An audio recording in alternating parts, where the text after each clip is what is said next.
Greetings, everyone, and welcome to another edition of the Let's Be Frank podcast. Along with legendary Hall of Fame coach Frank Monica, I'm filling in this week. That's right. You're like, what is Eric Richey doing? I'm filling in for Jason Dewey, who is on vacation with the family in Orlando. They dusted off the old right arm, coach. I'm going to give you at least five good innings on a spot start. We're going to start, as usual, with high school football. We got college football to get to, the Let's Be Frank segment. And, of course, our special guest this week. I cannot wait to talk to Greg McMahon to find out what the former special teams coach of the Saints and LSU is up to. And I know you keep tabs with Coach McMahon. We're going to talk to him in just a few minutes. Oh, yeah, Eric, that's going to be exciting. But first, let's talk a little bit about what happened this past weekend. And what's happened now with the district play. Eric, the power rankings are basically almost set. They will change slightly, but not an awful lot. So the first ball game, I think that the big rival was Covington and Slidell. And it looks like Slidell, with their great defense coach of the school, who was real defensive minded coach, and they had a great win against their arch rival Covington. So that's a big win for Coach Scoville at 36-7, and almost shut out a fine Covington team coached by Coach Salter. Yeah, another big game around the state this week, Coach. St. Thomas More put it to their backyard rivals, Turlings Catholic, not only in volleyball, but in football, too. 35-30. The STM defense forced 3 turnovers. They had a big fourth down stop midfield in the 4th and 5. Charlie Payton, 120 yards, couple of touchdowns on the ground. The LSWA coaches poll, Class 4A, who's number 1? St. Thomas More. Next game, no surprise, Eric. Yeah, no surprise. No, because I think STM's got a huge program. Coach Hightower is one of the better coaches, and he's got well over 300 wins in his career. He's a Hall of Fame guy himself, and they just keep rolling over there.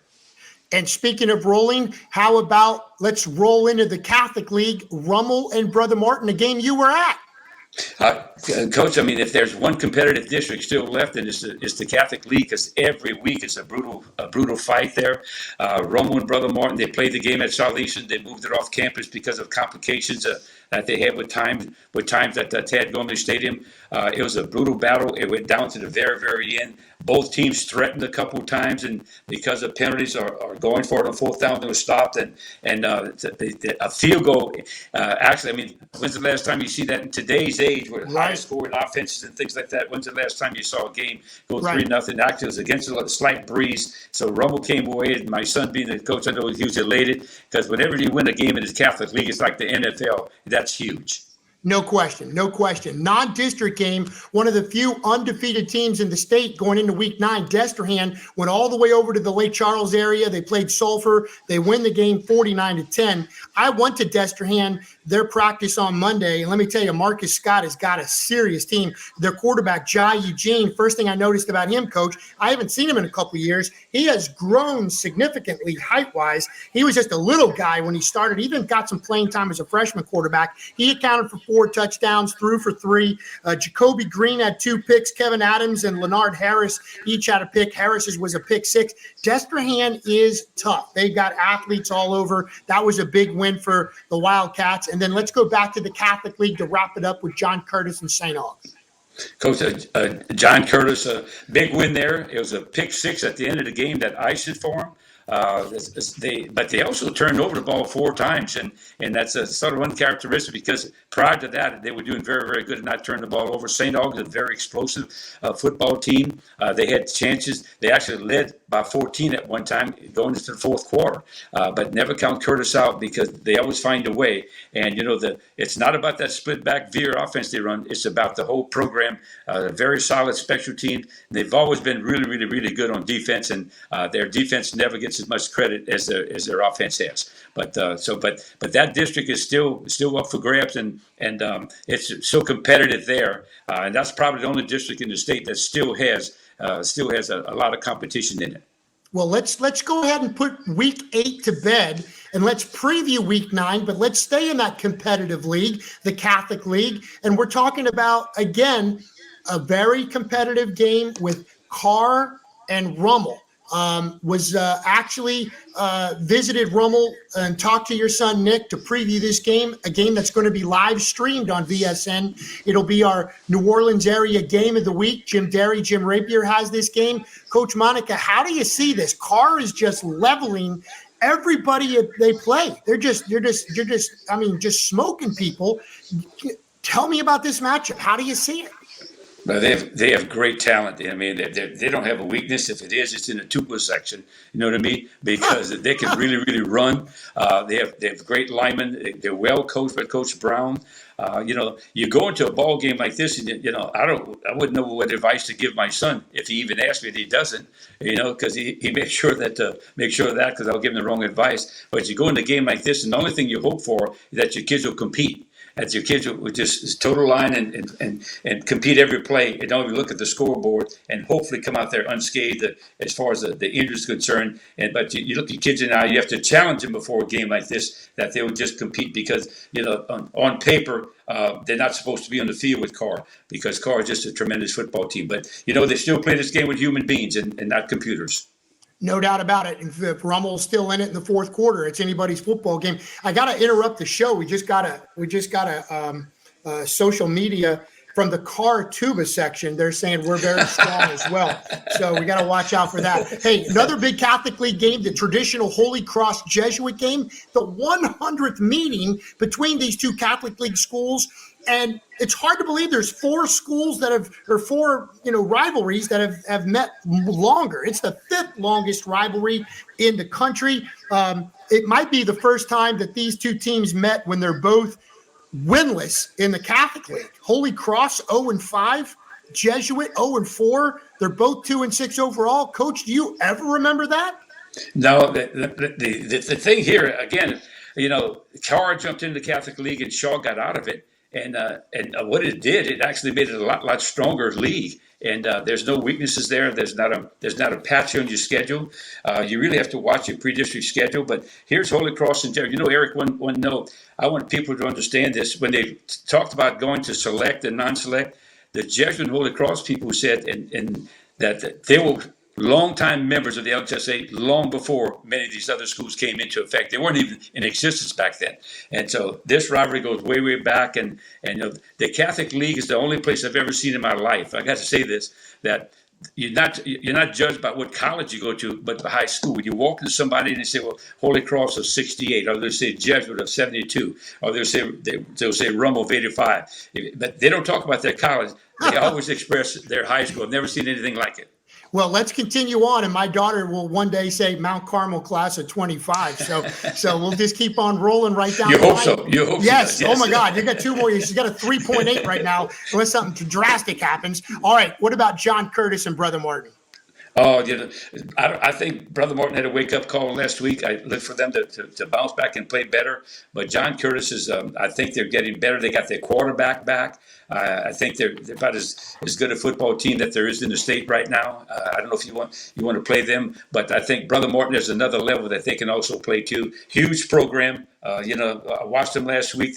Coach Bonish is one of the best coaches around, one of the best people around also. And so they got a lot on their hands right there. Should be an instant battle. I do anticipate to watch Brother Martin actually fight. And this could be a real barn burn at the end. No doubt. Another potential barn burner is another VSN game this Friday night. We're going to the River Parishes, and it is. It is the only matchup in week 9 with two undefeated teams. We talked about Destrehan's win last week over Sulphur. Well, their 8-0 Marcus Scott Wildcats are taking on East St. John and Brandon Brown's 8-0 Wildcats. I had a chance to go to both teams' practices already this week, and I can tell you both teams geared up for it. Coach Scott was more like, our players have been in big games. Just look at the last couple of years, either semifinals or finals in the last 3 years. The thing that really stood out to me, besides the size of Jai Eugene, who I haven't seen in a couple of years in person, their D-backs, Kevin Adams and Leonard Harris, they're monsters. They're ball hawks, and they're going to be difference makers. Turnovers, I think, will be the key in this one, Coach Monica. Coach Brown and his Wildcats, there's no school in the St. John Public Schools this week. So they go back to school later in the week, but today they practice in the morning. It was a rainstorm when I got there, but their quarterback, Yeshawa Mitchell, running back George Martin, tough dudes. They got a young offensive line. Defensively, their linebackers, Freddie Jones, Caden Henderson, a couple of seniors. They're like extra coaches on the field. Both teams pointed to turnovers as the key for this one. So that's going to be a great River Parish matchup. And speaking of River Parish matchup, how about one word about that, Eric? That ball game. Coach Scott. I coached Coach Scott at one time. Wow. He was a free safety for me many years ago at Jesuit High School. And a very fine guy. He has something like 9 D1 guys. Coach Brown has done a phenomenal job, but both their districts are really not that strong. So they've been actually, I bet behind the scenes, they've been actually working towards this game. Both of them have been working. As a coach, you do that sometimes. Sometimes you peek down the road at your opponent. But you don't tell the media. You don't tell the media. You can't even tell your wife. But the bottom line is that I think that they both have their eye on one another all throughout the season here. So it's be very interesting. I just don't know if East St. John has enough horses to stay with Jesuit. Jesuit with Destrehan in this particular ball game. But it's River Parish football. You never can tell what'll happen. It's not 2 River Parish teams, but our next game features your, of course, school that you have the jacket on right now, St. Charles, taking on Country Day. This is the game you'll be at this Friday. Yes, they moved that game to 4:00, and it's a sort of a time change for them. I mean, I don't know if the Comets will adjust to that, but they got some people back. Country Day is well coached. They have a lot of guys that go 2 ways. The St. Charles doesn't have that. It's still platoon. They get their quarterback. Hopefully, they get their quarterback back for this ball game, and they get a couple other guys back. Michael Hotar, one of the best defensive players that they had. He's missed the last ball game because of a concussion, so he's back. So I look for them to be close to full strength for this ball game. And but it's gonna be a good one because Country Day's defense will pose a lot of problems for them. Our final game that we'll actually take a look at as far as previewing for Week 9, Scotlandville and Catholic. You're talking about 2 top 10 teams in Select Division 1. Catholic number 2, Scotlandville number 8. Catholic, you think about their big wins this year against Warren Easton. They beat St. Thomas More. And then Scotlandville, as far as their big wins, they beat Rummel. They beat a very good Madison Prep team who we saw on VSN just a week or so ago, beat U-High. Coach, this is going to be a big game, and it's, again, one of those ones where you hope one team doesn't look past each other. You really can't when there's so much talent on that field, but Catholic's got Zachary next week, so that's another big monster game for them. One thing about Scotlandville, Eric, they have one of the most electric quarterbacks that you ever want to see on the field. He can make you miss. He can throw the football. They can score. They can score points. Catholic, though, is methodical. They can do it all. They will beat you in the line of scrimmage because on the offensive and defensive side, it's just a big program. I mean, there'll be 2 or 3 teams, as far as their depth is concerned, a lot deeper than Scotlandville. But Scotlandville will put the 11 they put on the field can play. Let's go ahead and segue from the high school ranks to the collegiate ranks, and let's do our local college recap. And, of course, where else are we going to start, Coach, but LSU and Ole Miss, the Tigers with a resounding 45-20 win over Hotty Toddy and really made adjustments in the second half. I'm surprised, Eric. I didn't think Ole Miss was very good. I watched the Auburn game, and their defense couldn't stop a hard marching band. So and they're 7th in the country. You didn't think they were that good? No, I didn't think they're that good because I didn't think they really played anybody up until that time that actually was pretty good on defense. And but I think what people don't realize, LSU has changed a little bit. Their offense, they're doing a lot of the zone read, and they're doing the zone read with the pass. So that gives you a triple option for the quarterback. So he can either hand the ball to the back, he can keep it himself, or actually throw it to the flat if it's not defended. And in fact, they scored on that exact play. But I think the Daniels kid, his first 2 steps out of the pocket are tremendous because he can really get out of the pocket in a hurry. And I don't think he's the greatest thrower in the world, but his first 2 steps out of the pocket are really impressive. But he throws good enough to beat you. And, he's got to get those receivers going a little bit in the offensive line, I think. But he still has to be able to run the ball a little bit better. But on the flip side, I don't know if they have the defense to take him to that big bowl game that they're looking for. But they look like they're getting better. But we'll see a lot more about them after the off week, and then when they have to go to play at Alabama. Hey, before we get to Tulane, and of course we want you to break that one down, I'm going to tell you Nichols beat McNeese 40-35. A lot of local guys from River Parish Catholic League played big games in that one. Of course, the former Destrehan quarterback Cohen Grenier, career high 337 yards, couple touchdown passes. Colin Guggenheim, you remember him, who's the quarterback at John Curtis. Well, he had a couple of touchdown runs, and also Julian Gums, who has Frank Monica still having nightmares about him in De La Salle. Right. Gums had the go-ahead touchdown there. Great to see the local guys coming through for the Colonels, who are just 2-6 this year, Coach. Also, Eric, we have Caden Jones, is a kid that played for St. Charles last year. Yes. And so he's now starting for him and having a phenomenal year so far. That's and so awesome. I'm glad for Coach Tim Rebo for that win. I think maybe they're coming around and they know the season's still in the middle. They still have a chance to get some wins here and have a successful year. Is there any stopping the Green Wave? 38-28 winners over Memphis. Coach, tell me about your former school where you coached for so long. Well, they jumped out to 35-0 lead, and I think that the alumni were just going crazy because they'd seen some things they hadn't seen before. They were explosive. When's the last time you've seen a 90-yard punt return? Not only a guy just to catch it, but he returned it 90 yards, and it was an impeccable return. That kind of, I think, put the dagger in Memphis early, even though they made quite a push at the end. And I know the Tulane faithful are really, really ecstatic right now. They have 7 wins, and couldn't be happy for Coach Fritz. I really love this comment. He told his team after the game, he said, "I don't want any of you guys going to the Boot," which is a local bar. He said, "because I'm going to be there." So I thought that was a great comment. But Eric, I got to say this to all the Tulane fans out there. If he goes on to win a couple more, there'll be a lot of people knocking on his door and wanting his resume. You're right. And you know what? You bring up that 90-yard punt return. Another River Parish guy. That's Hanville's Jaquan Jackson that took that ball back 90 yards. So Jackson's been dynamic since he's been there at Tulane. So good for him. Our final college game to talk about in the local recap. Southeastern beats Jacksonville State 31-14. They're now 4-3 overall. They scored 18 points, Coach, in the fourth quarter. That was the difference. Nichols had 507 total yards. Southeastern had 459 total yards. Sawyer and Johnson kind of rotated at quarterback. And a big win for Southeastern, beating Jacksonville State 31-14.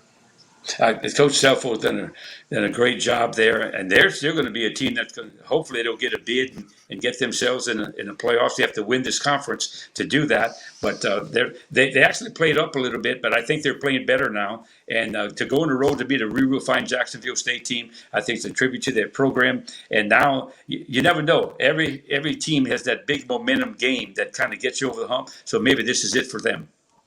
Hey, hang on, Coach. We got interrupted again on the Let's Be Frank podcast Twitter account here. It's Coach Greg McMahon saying, "Hurry up. I'm waiting in Austin, Texas to be on the show with my friend Frank Monica." So we got to go to commercial break. Greg McMahon, who, yes, is at Texas right now as the senior special teams analyst. He's also the special teams coordinator and tight ends coach for the Houston Gamblers in the USFL. He has so many titles, I can't keep up with them. But what I can tell you is all these great sponsors are making the show possible for Coach Monica. And then Let's Be Frank.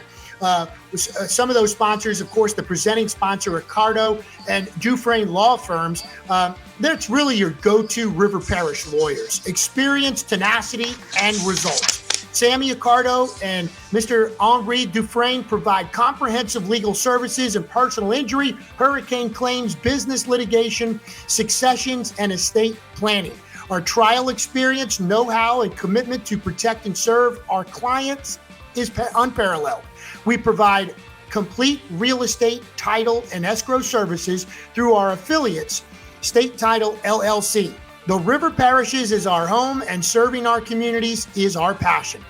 Greg McMahon, former special teams coach at the Saints and LSU, is on deck. We'll go to him in Austin, Texas, when Let's Be Frank returns.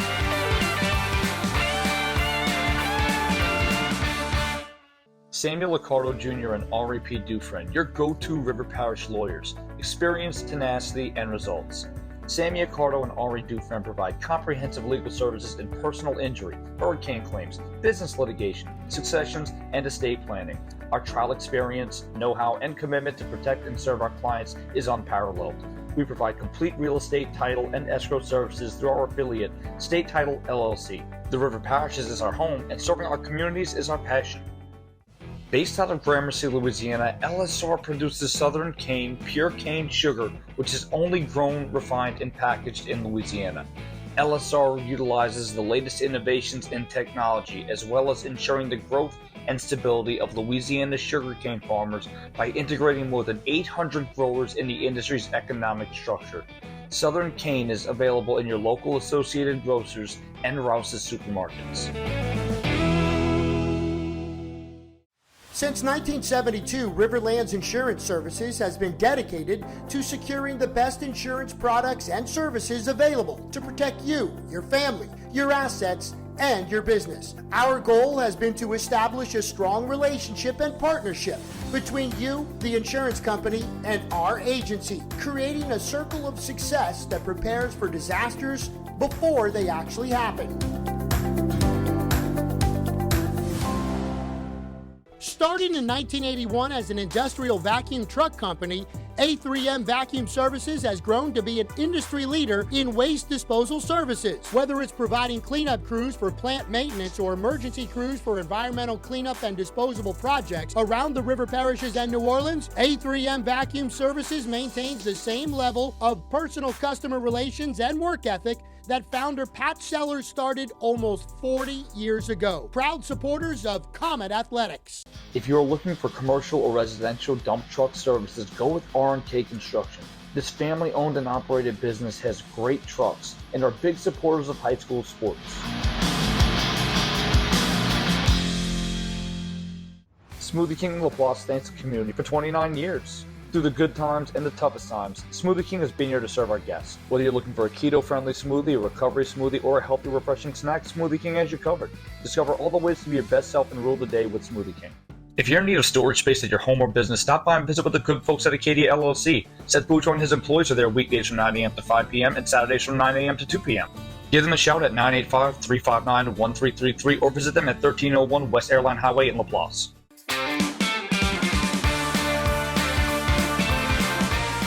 Welcome back to the Let's Be Frank podcast. I'm Eric Richey, filling in this week for Jason Dewey, vacationing with the family, and hope that he is having a wonderful time. Let's bring back Coach Frank Monica and our special guest of the evening, as promised. It's a 40-year coaching veteran, Greg McMahon.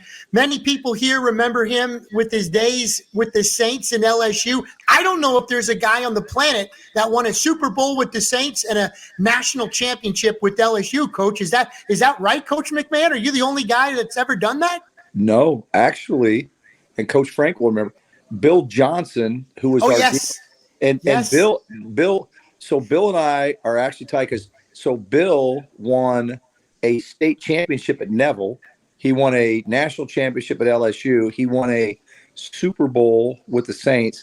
Now, we were fortunate enough to win a Super Bowl, a national championship, but we got our state championships through Coach Frank at St. Charles Catholic. So, well, that's good. That counts. We're claiming all three. That counts. And That and Coach Monica, obviously, you coached Coach McMahon's son, Sam. He was a RiverParishFootball.com Defensive Player of the Year finalist his senior year. He was all over the field. He was, Eric. One thing about him, he was tougher than a $2 steak. You know what I mean? He wasn't very big, and he had the speed. I think, you know where those G's came from, so we won't talk about that. He was a tough little sucker. He really was, and smart. I mean, just exactly, he's a St. Charles type of player because he was very, very smart. Mm-hmm. No doubt about it. And Coach McMahon now, as we said in the opening segment, a senior special teams analyst at Texas. He's hanging out, joining us in Austin right now. Coach McMahon, and I'll let Coach Monica ask all the rest of the questions, but what's it like at Texas? Because I know you're also the special teams coordinator, tight ends coach with the Houston Gamblers of the USFL. You're going to be in the I can't keep track. XFL, USFL, you're everywhere. And now what's it like in Texas, though? How's things going for you? It's, Eric, it's going fantastic. And like we were talking off air, it kind of it happened quickly, and all of a sudden Linda's online trying to find an apartment here in Austin, and it's been fantastic. And it's as we all know, I mean, this business is so people driven, and Steve Sarkisian, the head coach, is just he's special, and he's been fantastic to me and Linda, and I really like this team. I like the culture. I like the way they go about their business. So being able to be part of this team has been fantastic, and we're having a blast. Yeah, Coach, one thing I want the public to know, 3 great people graduated from Eastern Illinois University. One was yourself, naturally, Coach Sean Payton, and my first wife, Nancy. And all of you are very special in my life and something like that.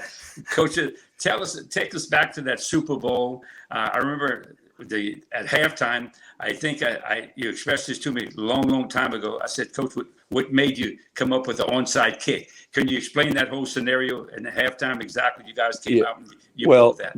The whole thing evolved because, Sean Payton wanted, and it was a Bill Parcells philosophy, I guess, but he just felt like playing Manning and the Colts and the prolific offense and ball control, and that we felt like we needed to steal a possession. And so, we Mike Maury and I just kind of grinded through, and we watched their punt rush, which, you're looking for a fake punt. They were so conservative. Everything was 4-4 stack, a lot of safe. Their field goal rush was the same thing. But then we just looked at this left tackle for them that 100% of the time in preseason, regular season, kept bailing. And then Morstead had gotten really good with that ambush kick. And so it just it fit. And so, certainly we were fortunate enough to execute it, but it was really Sean being so aggressive and really demanding that, hey, we're going to steal a possession. Now let's figure out how it is. And then, he's got the, and you've been a head coach at a very, very high level. Yeah. He's like, hey man, it's not when we do it, we're going to do it. And so he put the pressure on the players to execute it. And it was a great play. But Coach, let me ask you this: do you go in every game with some type of gadget? Yeah, absolutely. Yeah, and we do a great job here at Texas, and that's something that that's probably not my strength being the most creative. I'm more of a meat and potato. I want to beat you with coverage and protections and technique and fundamentals and effort, and so here we do a great job we carry a gadget every phase. Like, we're going to always have a fake punt. We're going to have a fake field goal. We're going to have some type of an onside kick, and we game plan it each week. And so, but yeah, and we're willing to run it. I mean, our head coaches, like, we had one up the other day against TCU, and we end up checking out of it against Oklahoma State because of the look. So we always have that. Coach, I remember when I was in high school, you would always invite me to these clinics. Coach McMahon had these massive special team clinics, one of a kind, and he would invite college coaches for the weekend, and they would go Friday and Saturday. And that was one of the few high school coaches that he would actually invite to it. And I mean, it was amazing the things that they came up with, and not a lot of people know about special teams. I mean, special teams, they only notice them when they go bad. I mean, it's something like that. It's like the center that. The center doesn't even have fingerprints unless it's a bad snap, something like that. But Coach, expand a little bit on what started that, because I thought that was a great thing that you began on a national level. I looked forward to it as much as hopefully that the coaches did.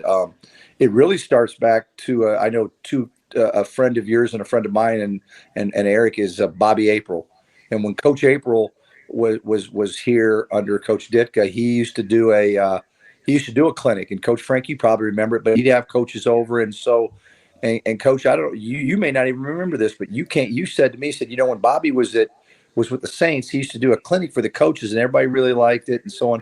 So I said, you know what?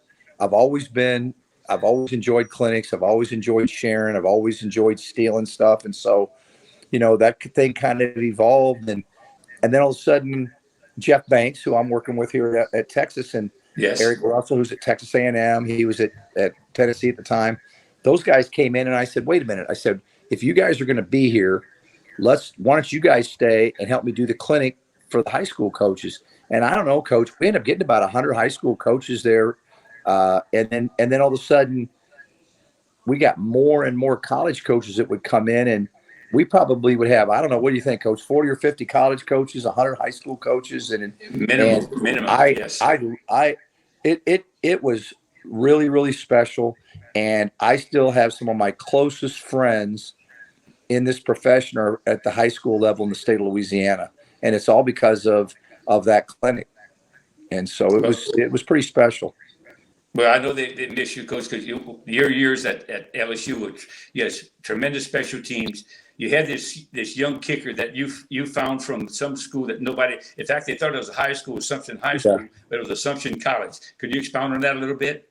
Well, the year that we got there, we struggled at that position, and I was like, God, I've done this long enough that, dadgummit, we can go. If you're at Louisiana State University, you can go literally anywhere in the world to get a player. And I said, my gosh, we got to be able to find a kicker somewhere in this country or in this that we can get. And we found Cole Tracy at Assumption College, and he put his film on. All he did was make kicks. And so people are like, well, how will he be under pressure? I'm like, my God, his starting tight end's the long snapper. The backup wide receiver is his holder. He's kicking in awful weather on awful conditions, and he's always making kicks.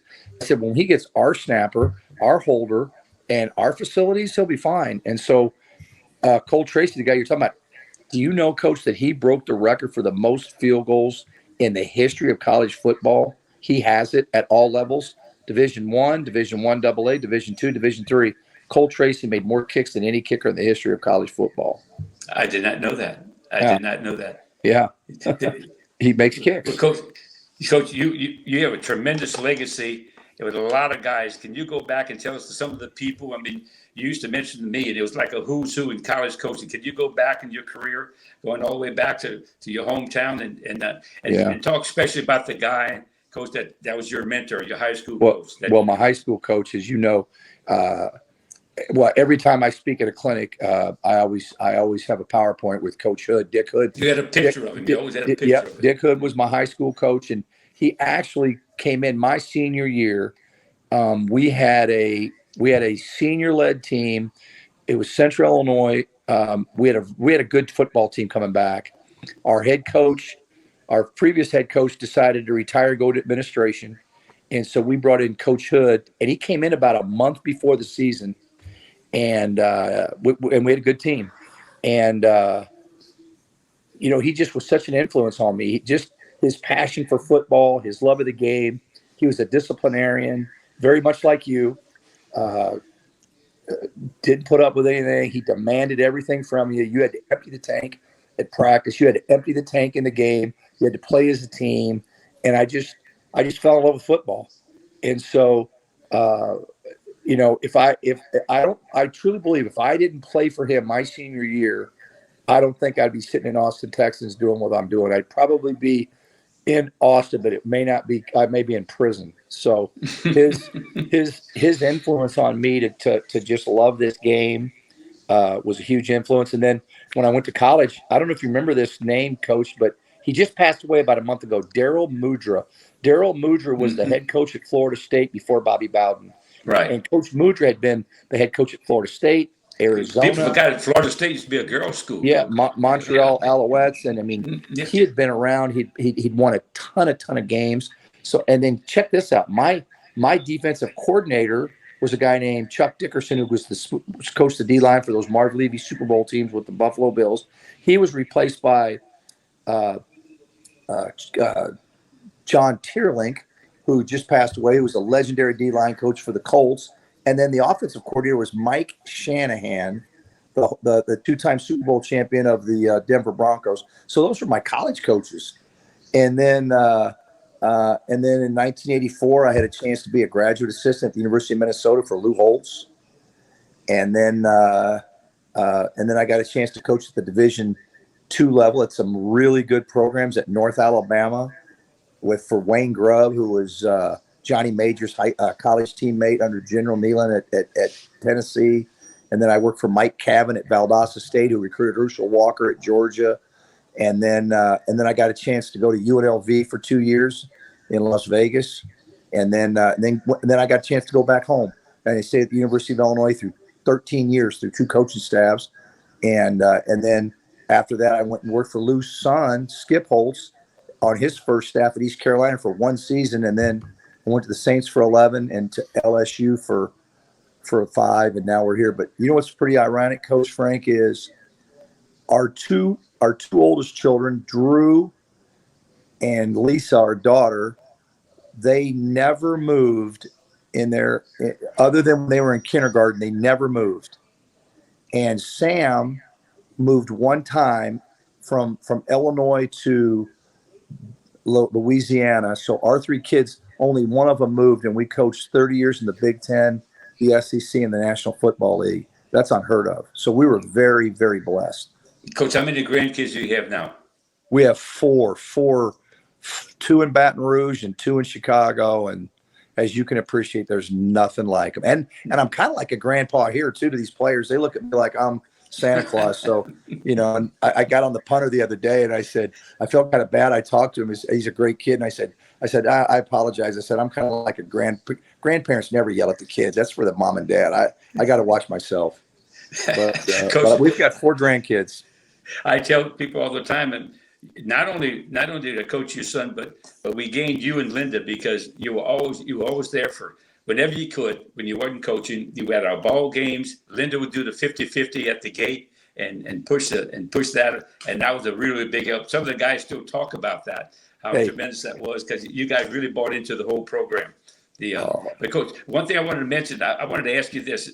What do you see now as far as special teams rules that it made the game even better or made it worse? Is there anything that you feel strongly about? Well, that's a great question. I think the rules for the most part are, certainly player safety and man, it's hard with the targeting and the what is it a target? What is a target? I do like the fact that, back in the day, not that long ago, you get that big kick return, that wall return, and all of a sudden you're getting some of those knockout shots. And hey, man, we used to always reward them and watch them. But hey, man, those things are dangerous. So I think the player safety rules have really, in my opinion, have helped the game, have improved the game. The kickers are so strong now, and the punters at the high school level and the college level that the strength of these kickers has really kind of and look, I reap the rewards with Morstead in New Orleans. I mean, these guys are so strong now; it's hard to get a return because everything's in the end zone. But I think the rules are a lot of our player safety. The kickoff rules now, where you got to be within 5 yards of the ball before it's kicked, and no overloads on onside kicks are healthy. And then these spring leagues with the USFL and the XFL, they're totally off the reservation because now we got some crazy rules in those spring leagues that are a little different even than the colleges. Well, one thing I've always argued in high school rules. I'd love to be able to return a kickoff out of the end zone, because I think that's the most exciting play in football. But they kill it automatically, and they say it's a safety rule. But a lot of kickers in high school cannot reach the end zone. Right. I mean, but don't hurt my team when I got a pretty good returner back there and say, wait a minute, we're not allowed to do that. The other thing in high school, I always bitch about this, is the hash marks are 17 2/3 yards. Well, college is at 20. And you guys, the pros are on the uprights, just said, why can't we at least move to 20 like the colleges? Because I'm asking the 15-year-old kicker to kick it to the uprights at a real bad angle. You know what I mean? Bad. So that's kind of my pet peeve for years. I agree. I'm totally with you, Coach. I don't understand sometimes why the rules are different. Coach, I tell people this all the time when college coaches and I said, how many guys out of 85 scholarship players can field a punt? And I'm not going to talk about anybody down the road because we know that somebody's had a lot of problems. But I said there's not more than 3 guys on any Division I football team that can physically field a punt properly and return it. Do you agree with that statement? Coach, I absolutely agree with it. And like this punt returner we have here at Texas, Xavier Worthy. I was talking to him today. God, I love this. He's first year starting as a punt returner. Coach, he catches everything. He's fearless. He's a really good player. He's super fast. I mean, he's a threat, but his range and his decision making to me is exceptional. And so, that's that's an ongoing skill that you have to develop. And we worked meticulously on that pre-practice, post-practice. And like you say, there's only a couple guys that really could touch it. And Coach, I got to say this story because I tell this all the time, and this is why I knew you were a great coach, because I remember when Sam, I think, was a freshman, maybe a sophomore, and I said, Coach, Sam catches punts and he's pretty good at it and everything. And you basically told me, said, Sam is a program guy. And what that means is guys like Sam block, and there's about 3 guys that touch the ball. And two of them's name is Hall, and the other one is Thompson. And Coach, I used to sit in the stands with, and I said, you know what? I know exactly what a program player is. And I'm with you, like, hey, you can block, you can tackle, but you ain't touching the ball. He's a program guy. Hey, and I'm good with it. Hey, I'm the dad of a program guy. And I'm very proud of that. I walk into the facility one day, never forget this, and I was only coach visiting there, and you guys were going to a team meeting, and you said, Coach, just kind of hang out here. We'll break up and you go to practice out. But Susan, Coach Payton walked in. And he looked at me and he said, come on in. What are you doing staying out in the house? So he let me go to the team meeting, which was pretty secret at that time. Yeah. And some of the players walk up to me and he said, you're the coach of St. Charles? I said, yes. He said, Coach McMahon always used you as a reference. He said, Coach, we kind of mad at you. I go in meetings on Saturday after those games, and Roman Harper still kids about we're getting ready to play Clemson national championship game, and Roman's like, man, Mac. He said, was our kickoff team ever as good as St. Charles Catholics? And I said, not really. I said, if I have to go to one more game and watch them kick it to the deep right corner and they blast guys, I said, my goal is for you guys to be as good as St. Charles Catholic. That's my goal. So those guys still give me a hard time about that. Well, Coach, listen, I don't want to take any more of your time. You need some rest. You need to go drink some cheap wine. You know what I mean? And save some for me. Please tell Miss Linda hello for me. I really appreciate you taking time, and good luck to you in the future. Could you please drop me a line every now and then and see what you're doing? I'll do better. I'll come by and see you. Coach, you know I love you. You know how I feel about you. Eric, heck, you're at more games than anybody around, man. I just appreciate you guys, man. So it's an honor for me to be with you guys. Well, appreciate it, Coach. Make sure to go to church. I know you do. Hey, I need it. Like Linda says, I need to go to church. Right. I have to go to church. Trust me. Yeah, I do too. My mom used to say most people go to church to see who didn't. Hey, that's why I got to go daily, man. I need it. Thank you so much, Coach. All right, thanks, guys. Coach. Good talking to you. Bye-bye. All right. Bye. That's great stuff. Hey, Coach Monica, how about that? Roman Harper getting a big game. He goes to coach. He goes, are we ever going to be as good as the Comets? That's unbelievable. And their kickoff team. That's awesome. He walked up to me and told me that. It was amazing. He said, you're the coach of St. Charles. I think they were kind of mad at me because Coach would reference that all the time. Look, anyway. and the thing about it is really, Coach McMahon. I know Coach McMahon as an unbelievable coach, and obviously respected by his fellow coaches, his players, but the fans, right? You were talking about the center's only known. He doesn't even have fingerprints until something goes wrong. Something goes wrong on special teams. You see that shot, and fans have that image of Coach Payton laying into him. Even in 2009, Coach Payton laying into Thomas Morstead on punting the ball, almost out of the end zone. Payton's like, what are you doing? And then Coach McMahon's like, that's on me, Coach. I told him to do that. Then he starts yelling at Coach McMahon. But it's the same. You kind of alluded to the special teams meltdowns up the road, right, with LSU. Chris. And you think about, like, me in the TV mind, the control room has a camera on Brian Polian, and they're going to take that shot as soon as something goes wrong. And whether that's fair or not, that's the image that we have of Brian Polian. And Eric, great, on a side note, I mean, years ago, there was no such thing as a special teams coach. It was divided up among the 9 assistants. And so one guy did this, and when the head coach would say, who wants punt team? Well, everybody was thinking underneath the table.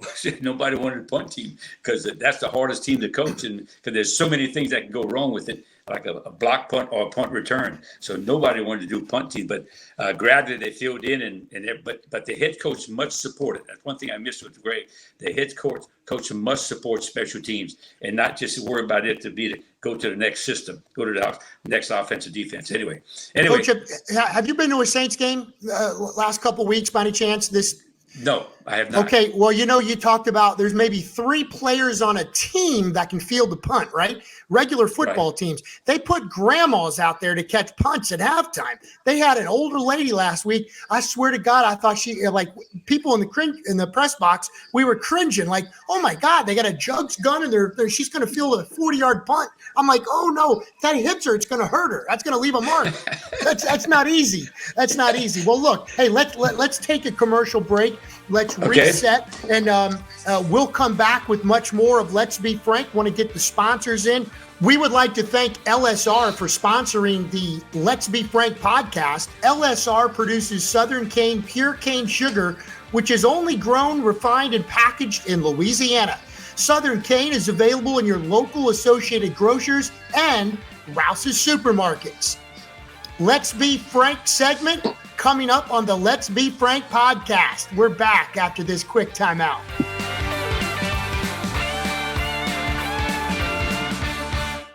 Samuel Liccardo Jr. and R.A.P. Dufresne, your go-to River Parish lawyers. Experience, tenacity, and results. Sammy Liccardo and R.A. Dufresne provide comprehensive legal services in personal injury, hurricane claims, business litigation, successions, and estate planning. Our trial experience, know-how, and commitment to protect and serve our clients is unparalleled. We provide complete real estate, title, and escrow services through our affiliate, State Title LLC. The River Parishes is our home, and serving our communities is our passion. Based out of Gramercy, Louisiana, LSR produces Southern Cane Pure Cane Sugar, which is only grown, refined, and packaged in Louisiana. LSR utilizes the latest innovations in technology, as well as ensuring the growth and stability of Louisiana's sugarcane farmers by integrating more than 800 growers in the industry's economic structure. Southern Cane is available in your local Associated Grocers and Rouse's supermarkets. Since 1972, Riverlands Insurance Services has been dedicated to securing the best insurance products and services available to protect you, your family, your assets, and your business. Our goal has been to establish a strong relationship and partnership between you, the insurance company, and our agency, creating a circle of success that prepares for disasters before they actually happen. Starting in 1981 as an industrial vacuum truck company, A3M Vacuum Services has grown to be an industry leader in waste disposal services. Whether it's providing cleanup crews for plant maintenance or emergency crews for environmental cleanup and disposable projects around the river parishes and New Orleans, A3M Vacuum Services maintains the same level of personal customer relations and work ethic that founder Pat Sellers started almost 40 years ago. Proud supporters of Comet Athletics. If you're looking for commercial or residential dump truck services, go with R&K Construction. This family-owned and operated business has great trucks and are big supporters of high school sports. Smoothie King Laplace thanks the community for 29 years. Through the good times and the toughest times, Smoothie King has been here to serve our guests. Whether you're looking for a keto-friendly smoothie, a recovery smoothie, or a healthy, refreshing snack, Smoothie King has you covered. Discover all the ways to be your best self and rule the day with Smoothie King. If you're in need of storage space at your home or business, stop by and visit with the good folks at Acadia LLC. Seth Bouchard and his employees are there weekdays from 9 a.m. to 5 p.m. and Saturdays from 9 a.m. to 2 p.m. Give them a shout at 985-359-1333 or visit them at 1301 West Airline Highway in Laplace.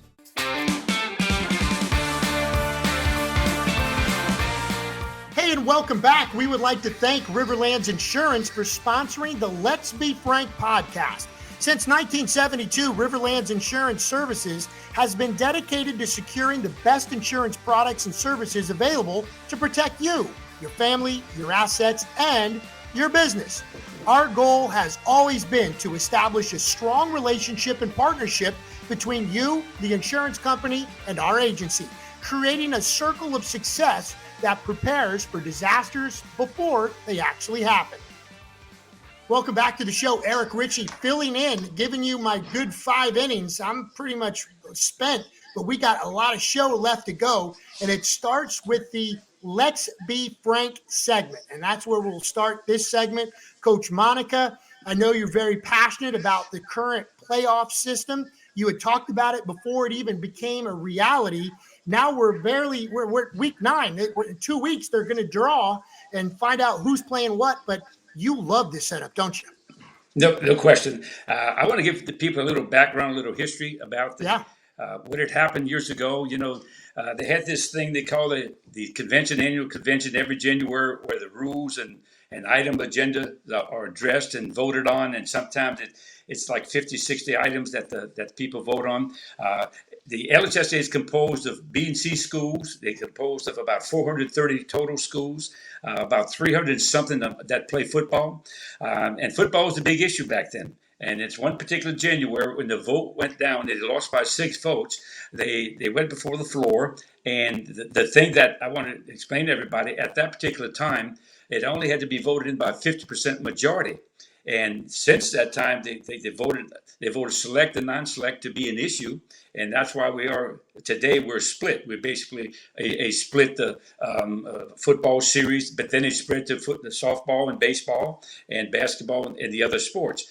There's some sports that still don't have, that they're still together. But what had happened after that, then there's a ruling on the floor someone else brought up a few years later, and it was a principals organization that the vote now must be on any agenda item. It must be by 2/3 vote. So when people were talking about maybe going back together again, it's now going to require a 2/3 majority.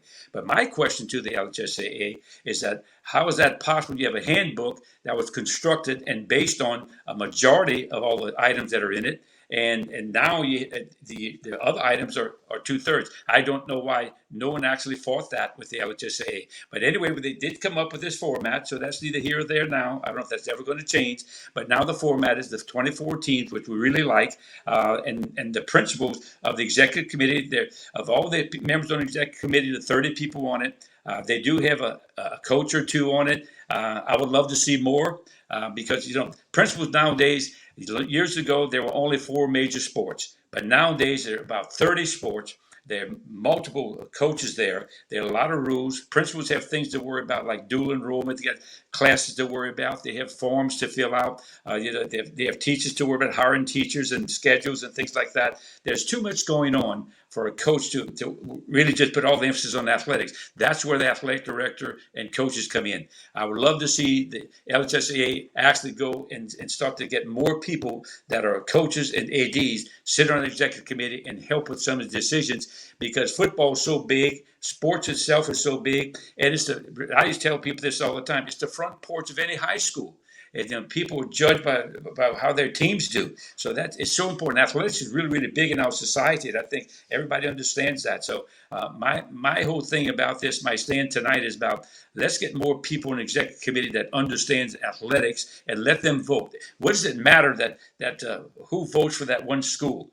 Every school gets only one vote. But what I didn't understand, a school that does not play football should not have to vote. Now, that has changed, because now B and C schools on some agenda items cannot vote on football issues. So that makes a lot of sense to me, and maybe we're heading in the right direction. Will this organization ever get back? I don't know. But the format that they have right now, Division I especially, has more schools in it, where they had 12 teams in it. They now will have 24 participating in the state championships, and everybody will be the same, and they all will be played in the Superdome. But now that has weakened some divisions. But on the flip side of it, at least you won't get a team in there with a losing record, a team in there that maybe won one game that will be in the playoffs. So maybe this is the best thing for the future. But we're hoping and seeing that maybe one day this whole situation will be resolved and everything will come back together. That would be awesome. We would all love to see that, but certainly excited about this new format and see how it unfolds this season. We're all going to find out in just a couple weeks. All right, let's move right along. Football 101. The weekly schedule is so important for coaches, and I know very much for you, Coach Monica, you're very regimented, and there has to be discipline in what you do each day. I know, Coach Ogeron, he had he would have, the names, the cute names for, Reality Monday or whatever he called them. How do you break down the week of a coach? Well, first of all, Eric, I want people to understand that a high school coach and college is the same, if not more. They put in 80 to 90 hours a week. And I mean, they really don't see their family very much during the season. And they get home and it's your dinner's in the microwave. You know what I mean? It's one of those things. But first of all, let me kind of break down these things. Your stomach starts turning on Sunday night. And Sunday, you meet with your staff and you start, this is what we did. You meet with your staff and you start breaking down film. You make your personnel adjustments first, then you start breaking down film, and that requires about at least 3 to 4 hours to break down the film. Then you game plan, and once you start your game plan, you come up with the practice for the next day. So you're going to work all day on Sunday. So you have to be ready for the Monday's practice, because on Monday morning you're going to have a quick meeting with your team to install what's going on, and then those coaches will go to a class and teach class, and they have to wait till after school to practice. After school is over with, they'll go to practice for 2.5 hours. After that, they will come in and watch the film. With the invention of huddle, I mean, you can really kill yourself with tape. So that practice will be filmed. So you go in there, you watch the tape, and you correct it, and you get home on a Monday night at about 7.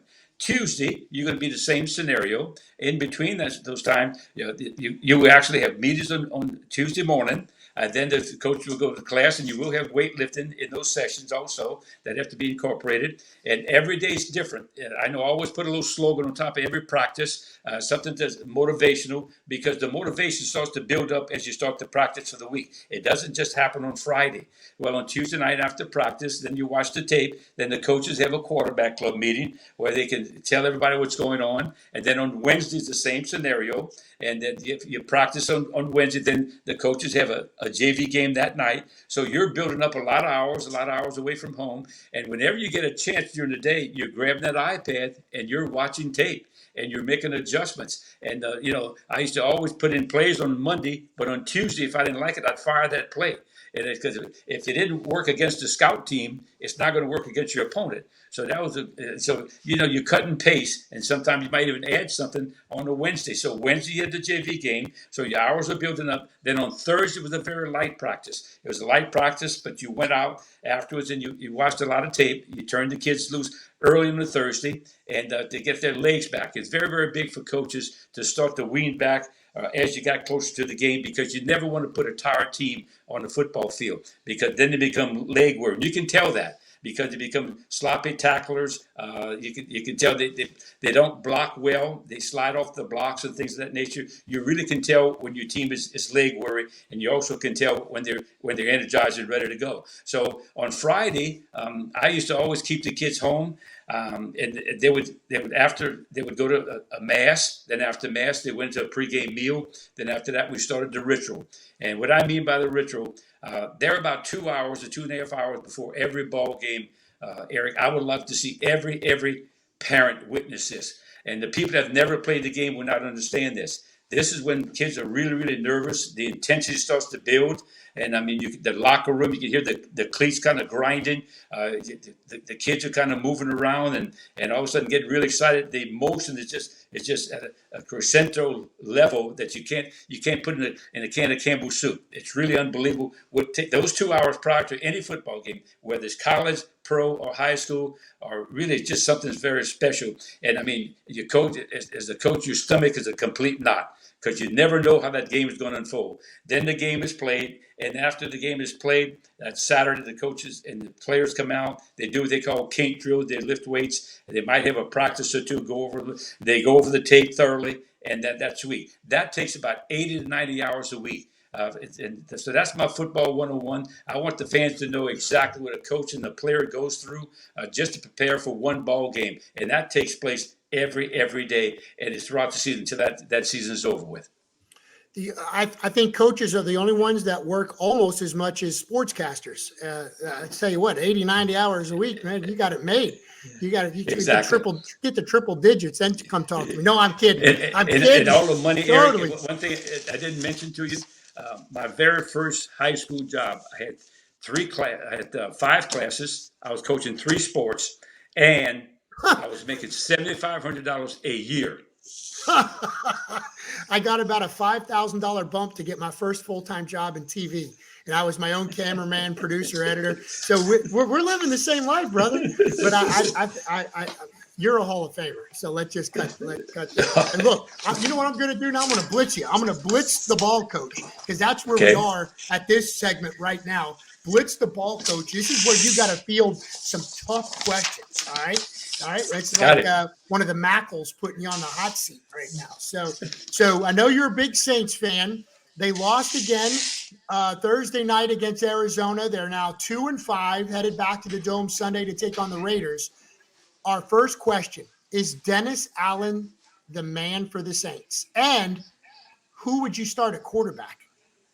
Well, number one, I certainly do think that he is. I mean, the guy has proven that he knows his defense and he knows his players. I love his demeanor. He says all the right things. Except at halftime last week. Except at halftime. Did you hear that when they asked him, like, well, what did you tell Andy Dalton at halftime? Nothing. After he threw the 2 interceptions and the 2 pick sixes right there. So he got hammered for that. So you really think he's the man for the job, coach? Well, how can you control a guy? First of all, here's a receiver. The ball goes right through his hands, and it's a pick six. How do you blame the quarterback for that? I mean, I don't get that. I mean, that happens. I mean, that's on that receiver. One thing you teach receivers, first of all, this is a football thing.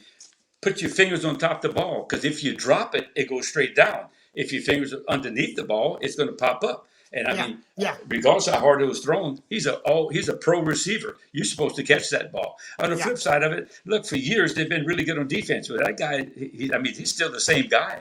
He's still as intelligent as ever. But some of the guys need to play. This is my big thing with them. Those guys need to get out of that training room and get on the field. I mean, all of a sudden, you got guys that undisclosed injuries. I don't get it. I mean, something is up with that. Why are they not on the field? Don't give me undisclosed injury. There's a lot of mystery there with that. So I'm not faulting him for that. But, I mean, if you guys are making millions, I said in my last week's podcast, pay those guys by the game. Pay them when he exits that locker room, give him a check right there. And then you'll see a different type of ball player. And what about at quarterback? Who do you start? Do you go with Andy Dalton? And we don't know exactly the health right now, right, of Jameis Winston in that back situation. Or you go completely off the grid and say, hey, Taysom, why don't you be the man? Who would you start at quarterback? I will say this. I think that the only way that Saints will bounce back is with Dalton. I think Jameis Winston's got I think he's a fine arm. I'm impressed with the way Dalton actually can move at times. But I do think, I thought their offense was okay. He forced that one ball. And I wish he had that one back, because that was a nice drive. He got all the way down there. He forced that one ball in tight coverage. But in NFL, let me tell you, people very seldom are wide open.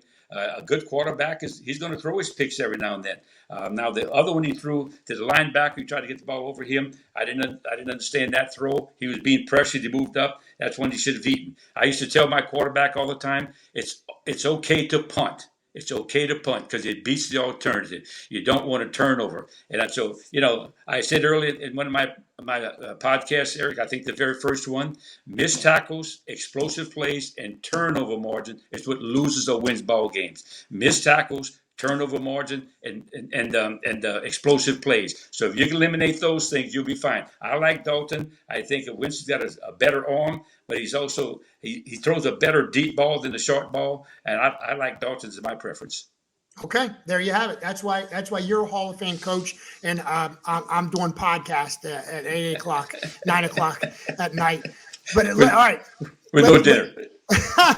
Exactly. I don't need it. I can do without that one. Hey, before we get to the lock of the week, I want to say thanks for the memories. And let's the topic this week is your team from 1975, which is one of my favorite years. Some of the pictures behind us about to go back up on the Richey crib wall from the 1975 Big Red Machine. But you had your own championship that year in 1975, didn't you? Yeah, we did, Eric. And it really a memorable time. It was the second championship in Lecture baseball history. But I might add, while we're on baseball, Eric, I was perplexed that the San Diego actually were beaten the other night.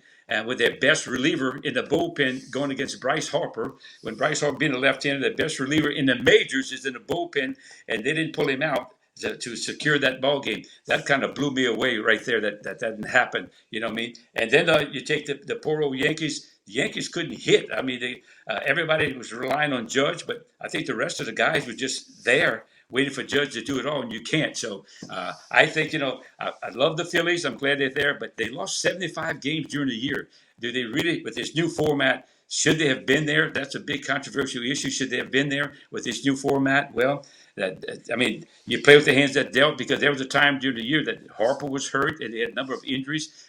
They were nowhere. They fired their manager, and all of a sudden this guy takes them over and they start to win. So anyway, it's going to be an interesting series. Houston's got great pitching, but the Phillies look like they got a lot of heart and they're playing well. So that's going to be an interesting series. But anyway, let me get back to my 1975 Lutcher baseball team. It was quite a run there, Eric. It's not only the state championship game; it's the run and how you got there. We had a very, very good baseball team then. A lot of guys were football players, and at that particular time, I might add, that same year we won the football championship at Lutcher. It was 75. I mean, I had one guy by the name of Lance Laurent, who's our pitcher, and everybody talks about him because he later signed with the New York Yankees. And he was a hard thrower. I mean, he had no curveball, but he could throw the ball by you. I mean, that ball would just explode and sneak up on you. We'd actually had a real good junior pitcher who had gotten hurt in football by the name of Lynn Bourgeois, and then Leonce Laurent came around and ended up being our ace. But we had a second base by the name of Bobby Bourgeois who made one error as a second base in 2 years. He made one error in 2 years. We had big old Juice Roussel at first base. We had a little guy by the name of Kurt Carterera. We had a guy by the name of Bobby Bourgeois, as I mentioned before. I had Doug Oob. That was a real good player. And then Forrest and Wade Sixsnyder, who later signed with San Diego.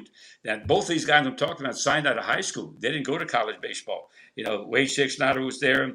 David Mia was a center fielder. I had Doug Oob, Kurt Carterera, Ralph Teixeira was my shortstop. Bobby Bourgeois was that second.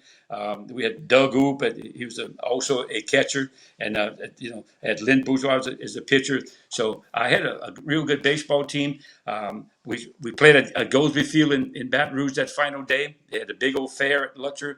And so our fans went crazy. Leonce Laurent just kind of really played pitched a real good game against one of the better teams in the state of all classes, Catholic High. We played Catholic High, and we beat them 5-2. And I remember it very well. The game really wasn't that close. We stole 9 bases against a real good left-handed pitcher. And so it kind of set the tone for the day. We got a few base hits, but I remember coming back on that bus. I mean, how happy people were, because it had not happened at Lutcher in a long, long time. And you know what I think? The next year, Eric, in 1976, we went all the way to the finals again. And again, we faced Catholic High. And we led 2-1, going to the bottom of the seventh, with 2 out, nobody on. And we ended up losing the ball game in 9 innings, 3-2. So we were 1 out away from having a double championship there. But kudos to that 1975 baseball team. We had just a great run, and those guys were resilient, and I love them all. I haven't heard from any of them, and if any of them listen to this podcast, I love to have a picture of it, because I lost a lot of stuff in my flood waters. I have no picture of that baseball team. In fact, one quick story on that team: we were in red, white, and blue uniforms that year. And it was the wrong uniform. Our colors are purple and gold, but the uniforms came in wrong.